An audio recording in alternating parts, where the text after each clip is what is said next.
Fala pessoal, tudo bem? Sejam bem-vindos ao canal Comunista Informação. Aqui quem fala é o Anderson, esse é o nosso primeiro vídeo e esse aqui é um estudo que eu vou fazer, pessoal. Isso aqui é um guia de estudo, né? É um repositório de estudo onde eu vou colocar as informações e todo o meu estudo na formação do comunismo, né? E por que eu tô fazendo, tô montando esse canal, né? Porque estudar sozinho é chato, né? É difícil estudar sozinho, complicado. Mas se eu tenho alguém para compartilhar esse estudo, pessoas para comentarem e me passarem mais conhecimento sobre o estudo, acho que fica mais divertido, fica mais legal, entendeu? E é por isso que eu estou montando um canal para compartilhar com vocês o meu estudo, essa minha, por isso que eu chamo um comunista em formação, né? Porque eu estou começando o estudo, né? Relacionado ao socialismo, ao comunismo, à desenvoltura histórica. Para isso eu preparei aqui um pouco da análise do meu pensamento crítico nesse momento, né? Eu me considero uma pessoa ideologicamente situada à esquerda, eu sou de esquerda, eu sou principalmente uma pauta que eu sou contra é o neoliberalismo, eu compreendo que o capitalismo ele não atende às necessidades sociais, às demandas sociais, muito pelo contrário, ele gera cada vez mais desigualdade, ele corrobora para o aumento dessas demandas sociais, ou seja, ele não preenche as demandas e não atende às demandas que já existem, cria desigualdade e gera outras demandas mais. Então a gente precisa entender uma forma de ultrapassar o capitalismo, né?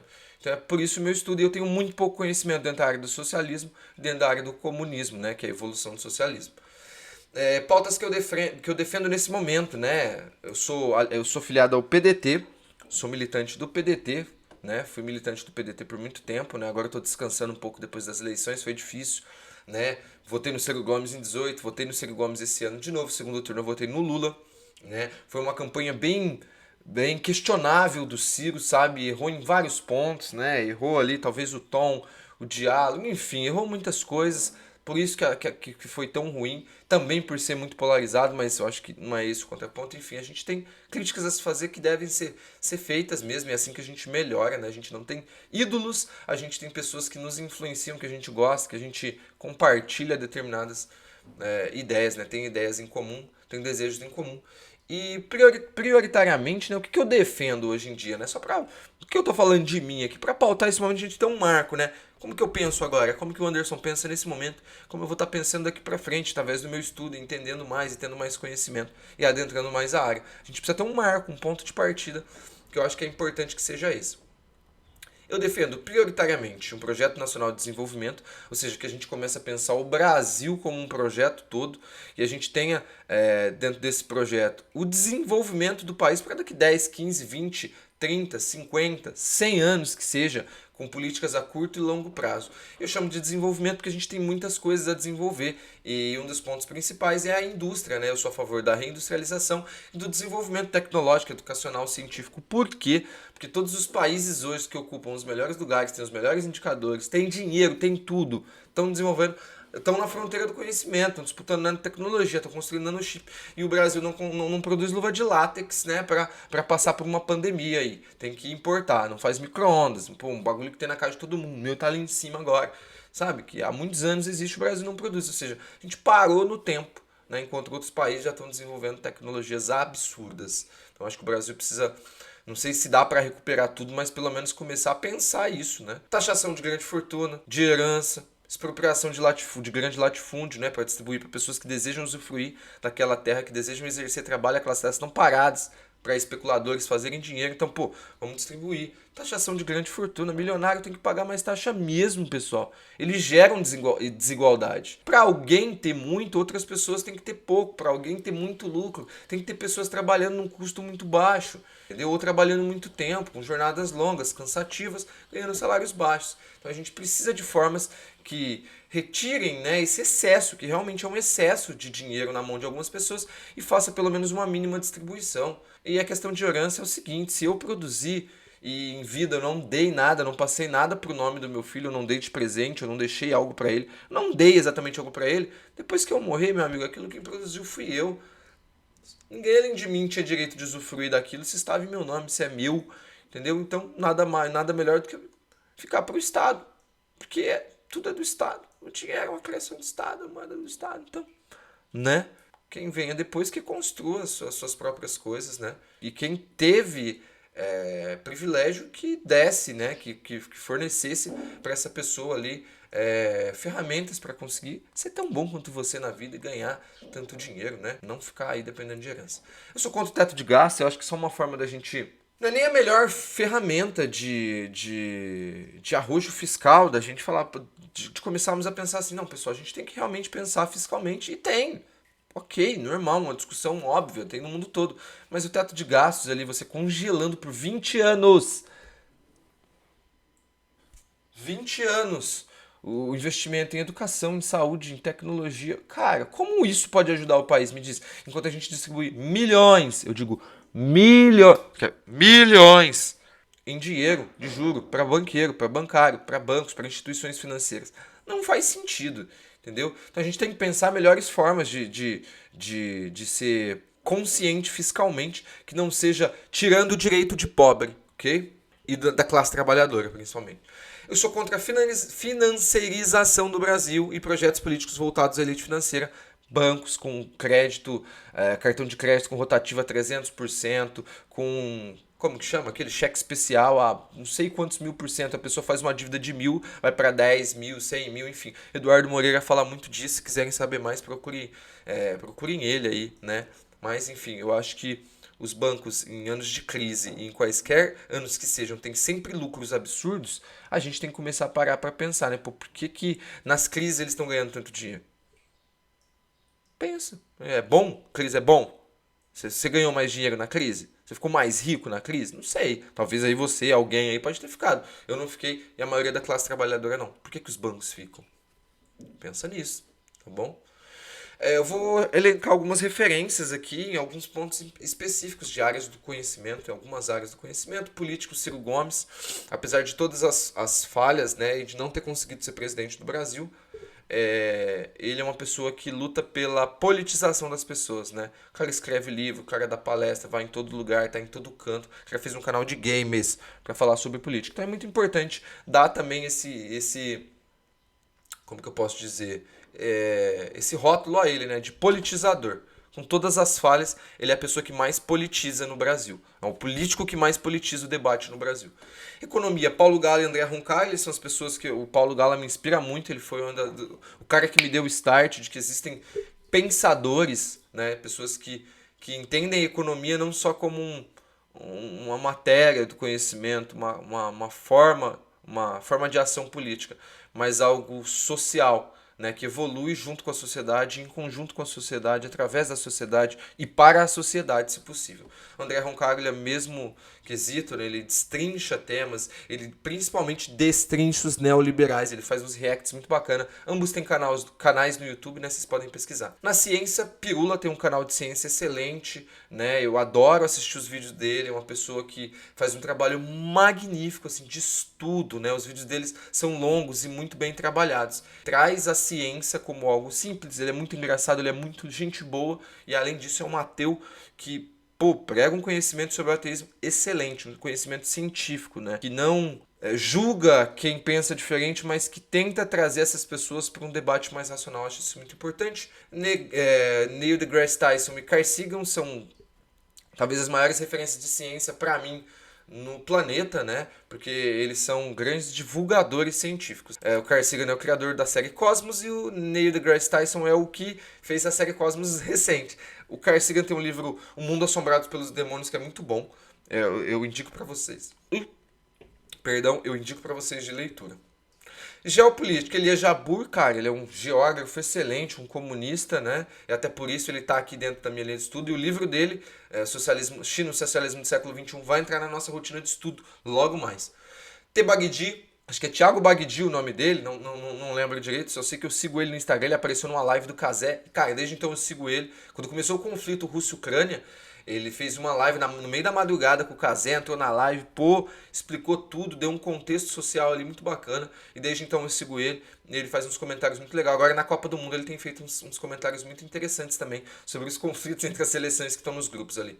E eu acho que a geopolítica hoje é um Instagram também de uns professores que eles politizam demais sobre os temas, sobre as guerras, sobre os conflitos que estão acontecendo no mundo. É muito importante. Sobre reindustrialização, que são pontos que eu defendo, Fausto Oliveira, Paulo Gala e André Roncaglia, mais o Fausto Oliveira. Acho que no tema no Brasil talvez ele seja a pessoa que mais consegue condensar isso de uma forma legal, maneira. Ele tem, eu acho que o canal dele, né, de reindustrialização, industrialização 2.0, industrialização brasileira. Não lembro o nome do canal agora, mas procurem Fausto Oliveira, ele tem livro, cara, é sensacional.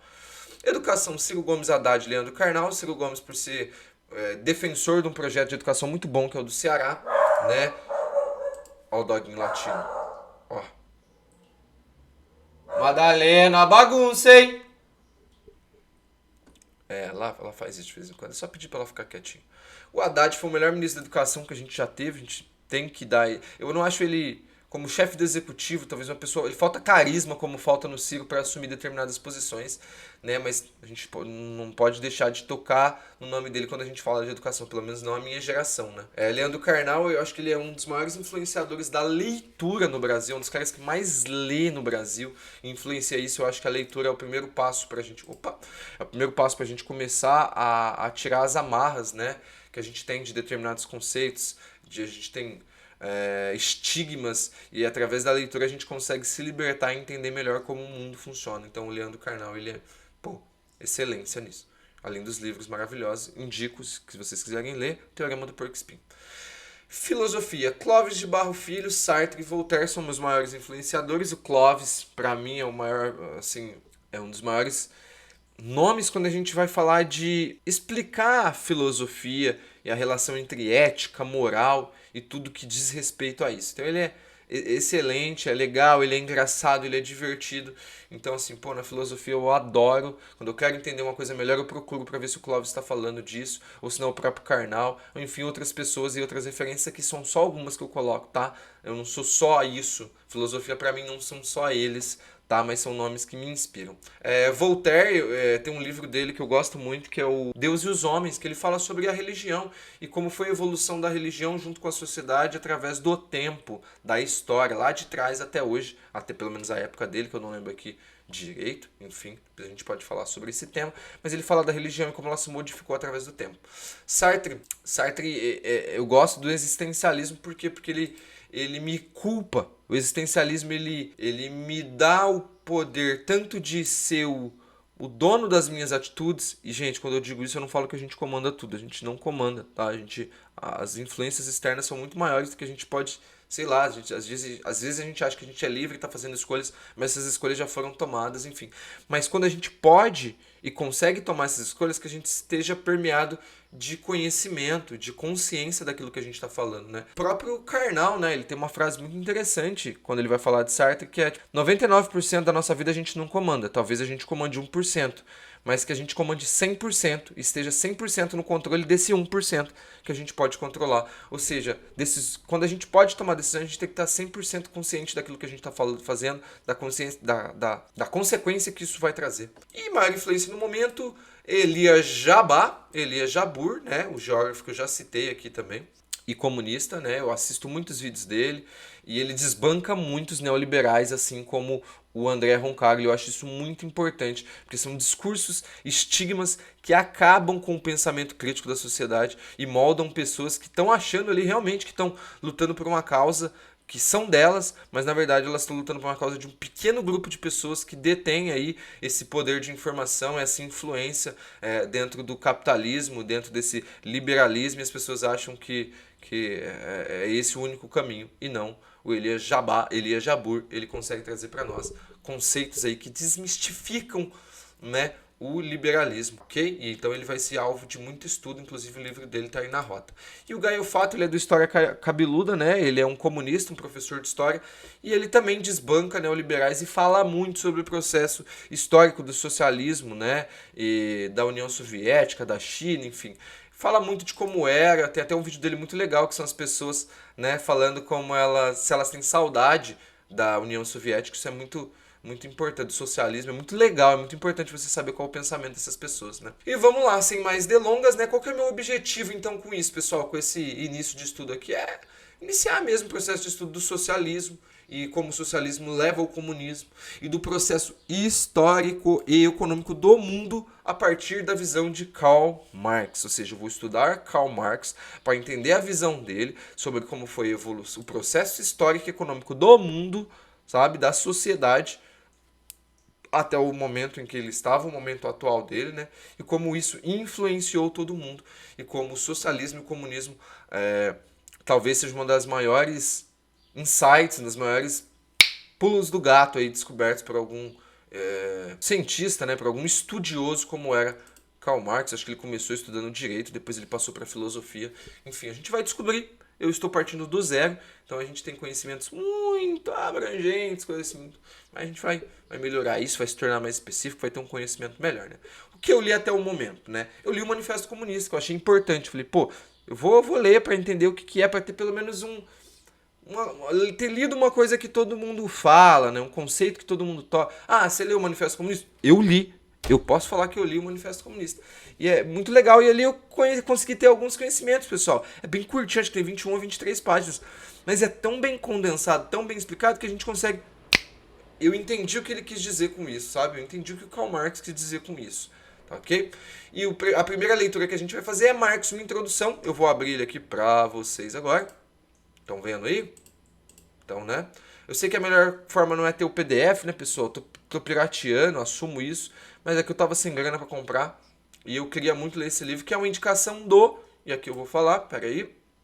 Ok. O YouTube. Vocês estão vendo aí? Eu tirei essas indicações dessa live aqui, ó. Desse vídeo do Ian Neves do História Pública. Princípios básicos e guia de leitura sobre o comunismo. Eu já assisti o vídeo todo, ele é dividido em partezinhas, e quando ele chega aqui no final, ele passa um guia de leitura.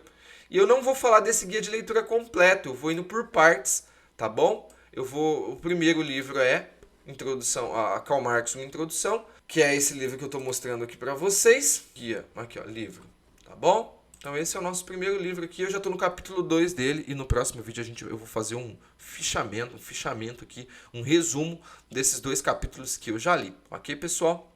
Então vamos lá, eu vou fazer um resuminho do que eu já sei, né, do que eu aprendi, né, pelo que eu entendi até o momento, o mundo historicamente ele se baseia em uma organização social em dois grupos, aqueles que servem e aqueles que são servidos, ou seja, aqueles que são donos de produtos, donos dos meios de produção, donos do dinheiro, donos das terras, e as pessoas que vão servir elas, que vão trabalhar para essas pessoas, que vão estar num estado de subserviência dessas pessoas. A gente pode exemplificar isso como vassalos e suzeranos, na época do feudalismo, né?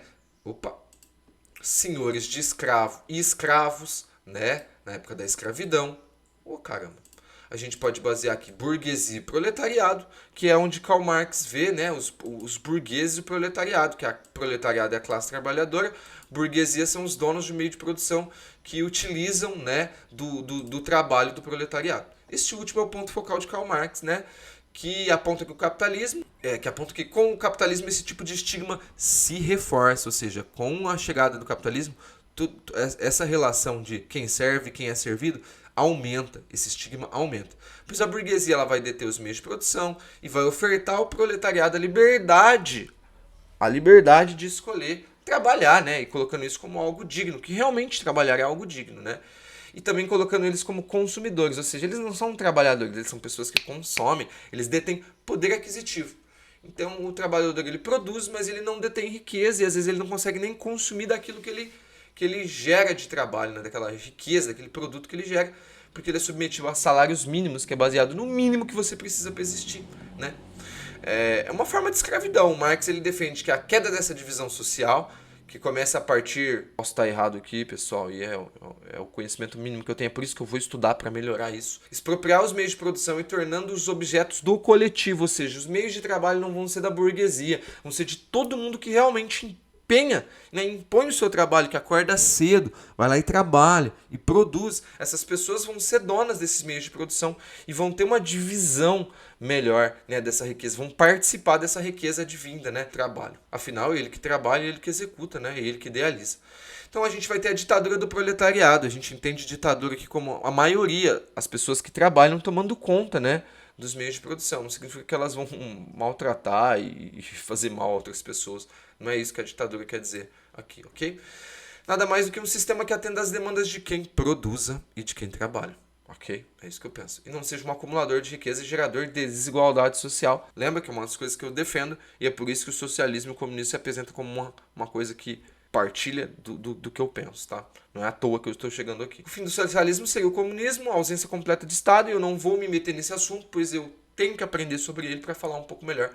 Porque eu preciso sair do simples, do meu pensamento raso, do pouco de conhecimento que eu tenho, e partir para o complexo, para uma abrangência muito maior, para especificidades, para um trabalho ali longínquo que vai demorar muito tempo para que eu consiga adquirir. E é por isso que eu preciso de vocês aqui me apoiando. Eu vou detalhar mais sobre as evoluções e, como eu disse, o meu ponto de partida é essa live do Ian Neves, né? E eu vou falar um pouquinho dela aqui para que talvez vocês, se vocês não conseguiram assistir, eu indico que assistam. O comunismo é a doutrina das condições de libertação do proletariado, da classe trabalhadora. O objetivo do comunismo é uma sociedade sem classes sociais, o que consegue existir sem a, que só consegue, o que só consegue existir, o comunismo ele só consegue existir sem a propriedade privada e sem os meios de produção e sem Estado, ok? O comunismo nunca aconteceu na história, ponto. Vou falar sobre como quase chegou, o máximo que a gente conseguiu elevar do socialismo. Ou seja, tem classe, não é comunismo, tem Estado, não é comunismo. São premissas, digamos assim, apesar de não ser um checklist do que é ou não comunismo, mas isso aqui são figuras que conseguem exemplificar de por que até o momento nunca existiu comunismo, como algumas pessoas teimam em dizer. Quem teorizou os princípios comunistas? Karl Marx. E o marxismo ele é dividido em três tipos de linha de pensamento, que é o filosófico, o econômico e o político. O materialismo histórico ele tange a filosofia, a crítica da economia política tange a economia e o socialismo científico tange a política, perdão, né? A crítica da economia política, a economia e socialismo científico a política. O Marx ele é influenciado principalmente por Hegel. Eu vou estudar Hegel também, tá? Hegel, né? Pronunciando melhor.